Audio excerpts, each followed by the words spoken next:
Chelsea coming away to Manchester City. Do they start Romelu Lukaku? You need to draw a line, get him playing games as much as possible, get him scoring goals more importantly, and start to close this gap because we need it. Everyone needs it. It needs to be closer because we're all hoping for this incredible title race. But Man City are just sort of cruising off at the moment. Lukaku could be the guy that could score the goals that could start to let Man City wobble just a little bit. How do you feel about Romelu Lukaku at this point? I think going away to Manchester City is a difficult choice. When you think about how Chelsea were when they won the Champions League and they beat City, of course, in that final, there were options, but there was no real figurehead for you to say, I've got to mark that player. He's the one to watch. And it almost feels like that. Whoever Lukaku plays for, you've got to keep a close eye on him. If you're Ruben Dias or Laporte or John Stones, whoever starts at centre-back for Manchester City. But do you have those 4 or 5 players interchangeable? If it's Werner, Havertz, Ziyech, Mount, Hudson-Odoi, is that a different test, I think, for are you Manchester saying City? Utilise that Champions League, that FA Cup semi-final blueprint of the likes of Werner and Havertz and Mount? I think so, actually. I think so. I think you need to keep the Manchester City defence guessing. And actually, I think Ruben Dias in particular, who's been brilliant, when he sees that central striker, he knows, do you know what? Let's make it a physical battle. Get his back to goal as much as possible. I don't think he's as great at linking play. And I think that's one of the interesting things about all those small attacking midfielders / forwards that Chelsea have. They hand the responsibility to one another. They keep the ball moving as much as possible. But as soon as it goes into Lukaku's feet, he wants to turn and have a shot. He maybe wants to roll his centre-back. It's not the same. And I've got to say, those small link-up passes and bringing his teammates into play, he hasn't been good at so far since he got to Chelsea. That part of his game is letting him down. And even though you mentioned the record, they haven't lost a game when Lukaku's been left out. So that, I think, is the difference. And it's a big decision for Tuchel to make.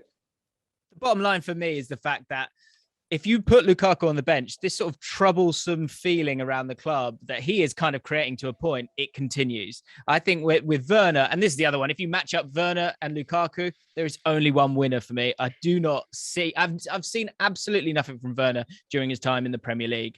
And for me, it has to be Lukaku starting, regardless of the precedent of the previous games and Werner and Havertz and Mount doing so well against Man City. Lukaku, of course, started in the game against Spurs this week. Chelsea on their way to Wembley for the EFL Cup final. One of the big questions maybe coming from that game and the first leg as well, where it all started off, was the move from a back 3 to a sort of elbow back 4. But do you think that back 4 will remain as they move into this game against Man City? If you're going to have a number less in defence against Manchester City and away from home, I think that would probably be a mistake. I mean, what you have to say is Manchester City have been absolutely brilliant. How do you stop them? If it's Jesus, De Bruyne, Silva, you got Riyad Mahrez away at the Africa Cup of Nations, will that have an impact? No, because you've got Phil Foden, you've got Jack Grealish. Sterling scoring goals. You've got Raheem Sterling, exactly. So how do you put pressure on Manchester City? You keep bodies at Manchester City's end of the pitch and you don't allow those players to break forward from midfield.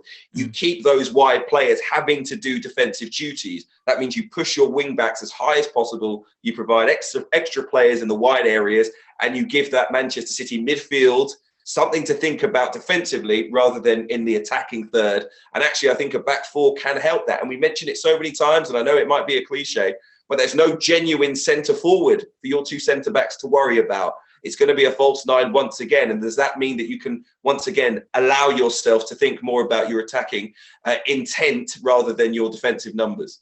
Yeah, I'm fascinated with this one because if we think about the game earlier in the season, and you talk about pressure there in terms of creating pressure for Chelsea, I think actually one of the big talking points will be how well Man City pressed in that first game. And so how do you alleviate that pressure? And so maybe we do come back to someone like Werner and allowing him to be that sort of ball over the top.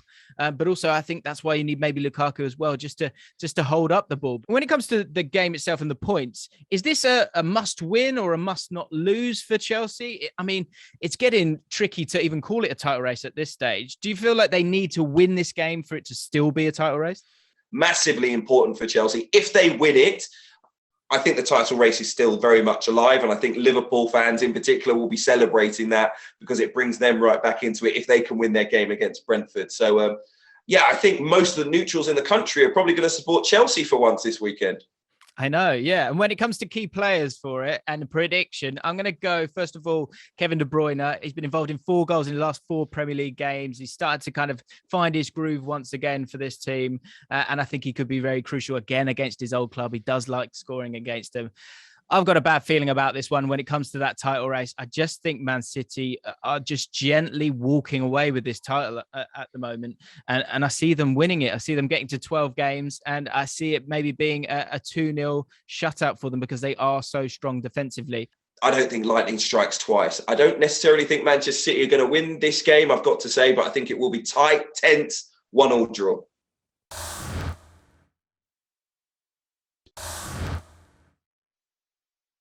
Hi guys, James Alcott here from ESPN's Football Forecast. Thank you for watching. If you've enjoyed the video and you want to check out more, make sure you subscribe to ESPN UK.